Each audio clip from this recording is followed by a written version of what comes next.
Τον Αύγουστο του 1185 η Θεσσαλονίκη έπεσε. Όχι από προδοσία, αλλά από απάθεια. Όχι μόνο από τη δύναμη του εχθρού, αλλά και από την ανικανότητα των αρχόντων της. Οι Νορμανδοί πειρατές, υπότες και στρατιλάτες από τη Δύση την πολιόρκησαν, την κατέλαβαν και τη λαιλάτισαν με αγριότητα που δεν είχε γνωρίσει ποτέ ξανά η δεύτερη μεγαλύτερη πόλη του Βυζαντίου. Χιλιάδες σκοτώθηκαν και εκατοντάδες εκτελέστηκαν ή σκλαβώθηκαν, ενώ η ίδια η πόλη μετατράπηκε σε πεδίο σιωπής και αίματος. Ποιοι ήταν οι Νορμανδοί, πώς έφτασαν μέχρι τη Μακεδονία και γιατί η Θεσσαλονίκη έμεινε χωρίς υπεράσπιση. Ας ταξιδέψουμε πίσω στο ματωμένο 1185.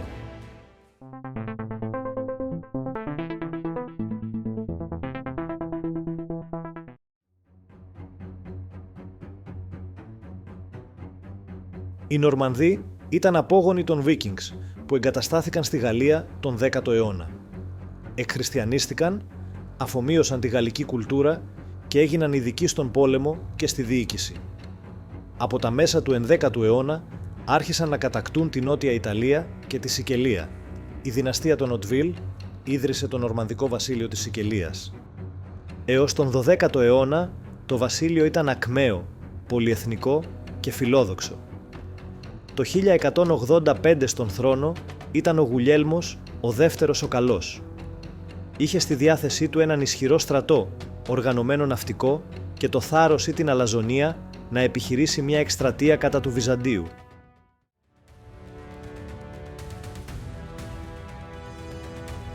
Μετά το τέλος της Μακεδονικής δυναστείας αρχίζει η παρακμή του Βυζαντίου. Ο Μανουήλ Κομνηνός πεθαίνει και στο θρόνο ανεβαίνει ο ανήλικος γιος του Αλέξιος Κομνηνός ο δεύτερος. Στην πόλη ξεσπούν βιαιοπραγίες κατά των Λατίνων. Την κατάσταση εκμεταλλεύεται ο θείος του, ο Ανδρώνικος Κομνηνός, ο οποίος σφετερίζεται την εξουσία.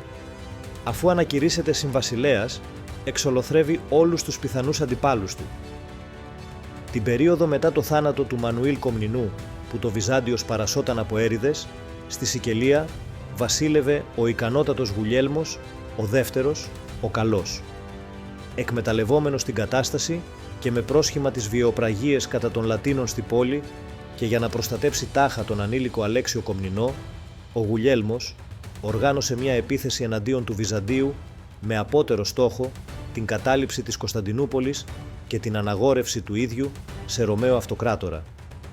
Συγκέντρωσε ισχυρό στρατό 80.000 ανδρών υπό τους συγγενείς του κόμιτες Ριχάρδο και Βαλδουίνο και στόλο 200 πλοίων υπό τον ελληνικής καταγωγής Ναύαρχο Μαργαρίτη. Το 1185 οι Νορμανδοί ξεκίνησαν από τη Σικελία, αποβιβάστηκαν στην Ηπειρωτική Ελλάδα, κατέλαβαν την Ήπειρο και μετά τα Επτάνησα. Κατόπιν, τα στρατεύματα προχώρησαν στη Μακεδονία, ενώ ο στόλος κάνοντας το γύρο της Πελοποννήσου κατευθύνθηκε προς το λιμάνι της Θεσσαλονίκης. Στην πορεία τους οι Νορμανδοί άφησαν πίσω ερείπια, λαιλασίες και φόνους.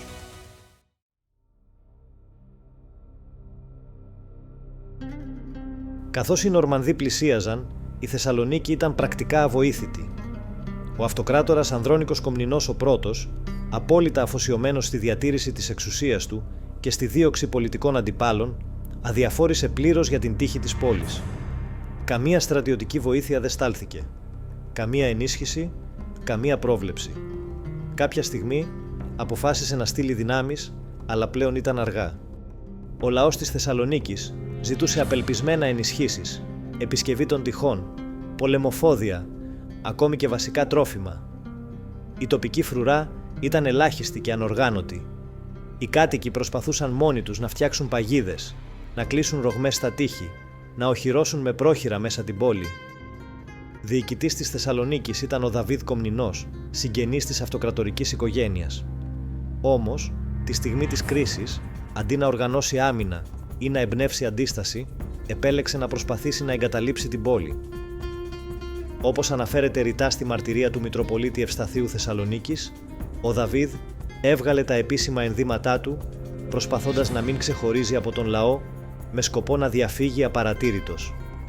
Στην προσπάθειά του όμως να περάσει μέσα από το πλήθος των έντρομων πολιτών που προσπαθούσαν να φύγουν ή να βρουν καταφύγιο στο άκουσμα της έλευσης των Νορμανδών, ποδοπατήθηκε και πέθανε. Ουσιαστικά η πόλη έμεινε χωρίς διοικητή και ο ίδιος ο πληθυσμός, καταρακωμένος και ανυπεράσπιστος, περίμενε το χειρότερο. Στην απουσία οποιασδήποτε στρατιωτικής ηγεσίας, ο Μητροπολίτης Ευστάθιος παρέμεινε στη θέση του, προσπαθώντας να ενισχύσει ηθικά τον κόσμο και να κρατήσει την ενότητα του πληθυσμού.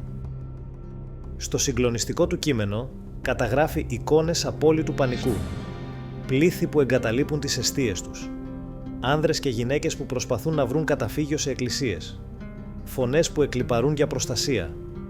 Η Θεσσαλονίκη βρέθηκε μόνη, ακάλυπτη, διαλυμένη ψυχολογικά, με τους Νορμανδούς να βρίσκονται ήδη έξω από τα τείχη.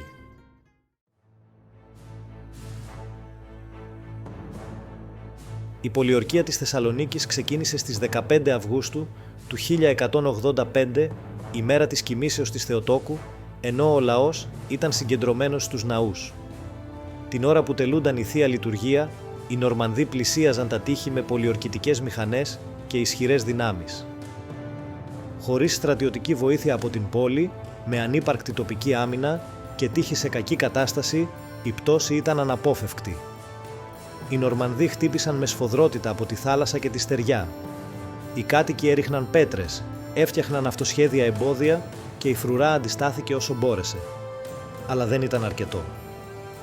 Μετά από 9 μέρες, οι Νορμανδοί γκρεμίζουν με τις πετροβόλες πολιορκητικές μηχανές τους ένα τμήμα του ανατολικού τείχους και δημιουργούν ρήγμα, από όπου τελικά μπαίνουν στην πόλη και την κυριεύουν.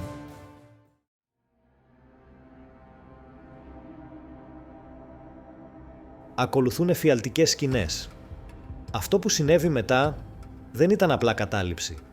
Ήταν μαζική σφαγή και λαιλασία. Οι εισβολείς επιδίδονται σε σφαγές, βιασμούς, κακοποιήσεις και λαιλασίες με πρωτοφανή αγριότητα, χωρίς να σέβονται τίποτα. Σύμφωνα με τις μαρτυρίες, τα θύματα που είχαν οι Θεσσαλονικείς κατά την πολιορκία και κατά τη σφαγή της άλωσης υπολογίζονται σε 7.000 περίπου. Ο Ευστάθιος μας άφησε ένα από τα πιο σπαρακτικά κείμενα που γράφτηκαν ποτέ σε βυζαντινό λόγο. Περιγράφει με φρίκι σκηνές που δύσκολα ξεχνιούνται. Άνδρες αποκεφαλισμένοι δημόσια. Γυναίκες βιασμένες μπροστά στους συζύγους και τα παιδιά τους. Ιερά λείψανα πεταμένα στους δρόμους. Ναοί λαιλατημένοι. Εικόνες κατεστραμμένες. Ο ναός του Αγίου Δημητρίου, προστάτη της πόλης, βεβηλώθηκε και χρησιμοποιήθηκε από τους Νορμανδούς ως κατάλημα στρατού. Η βιβλιοθήκη της πόλης, ένα από τα κέντρα μάθησης του Βυζαντίου, καταστράφηκε.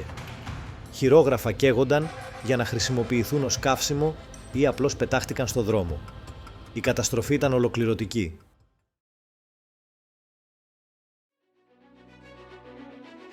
Μετά την άλωση της Θεσσαλονίκης, ο Νορμανδικός στρατός χωρίστηκε σε 2 μέρη. Ένα τμήμα κατευθύνθηκε προς τις Σέρρες, ενώ το μεγαλύτερο στράφηκε προς την Κωνσταντινούπολη, με βλέμμα στραμμένο στη δόξα και το Πλιάτσικο. Όμως τα πράγματα δεν κύλησαν όπως τα είχαν φανταστεί.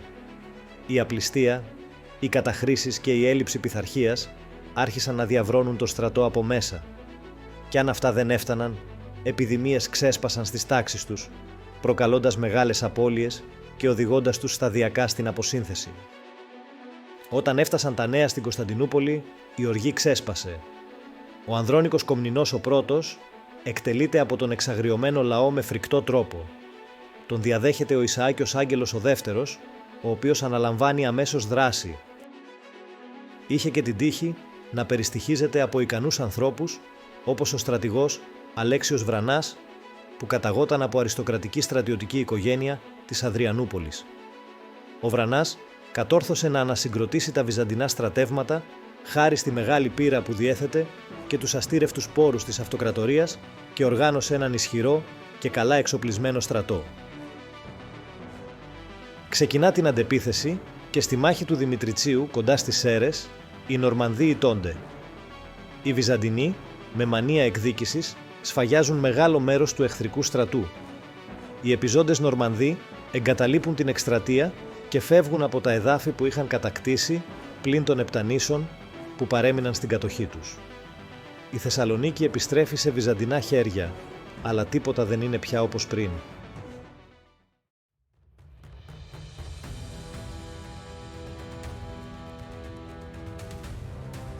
Η σφαγή της Θεσσαλονίκης από τους Νορμανδούς το 1185 δεν ήταν απλώς μια στρατιωτική ήττα. Ήταν ένα γεγονός που συγκλώνησε την ίδια την ταυτότητα της πόλης. Χιλιάδες άνθρωποι χάθηκαν όχι σε μάχη, αλλά σε λαιλασία.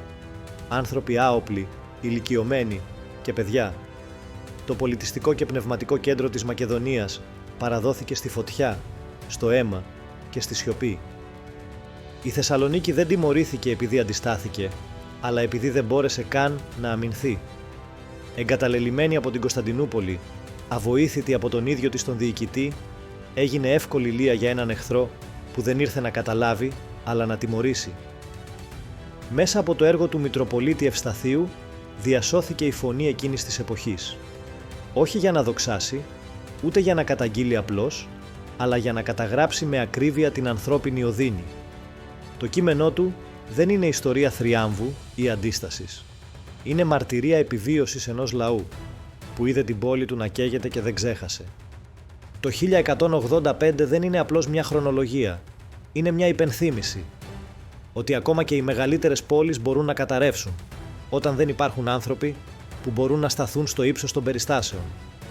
Αν βρήκες ενδιαφέρουσα αυτή την όχι τόσο γνωστή, αλλά σημαντική σελίδα της ιστορίας, μπορείς να στηρίξεις το κανάλι με ένα like και να κάνεις εγγραφή για να συνεχίσουμε να φωτίζουμε γεγονότα που δεν έχουν ακουστεί όσο θα έπρεπε.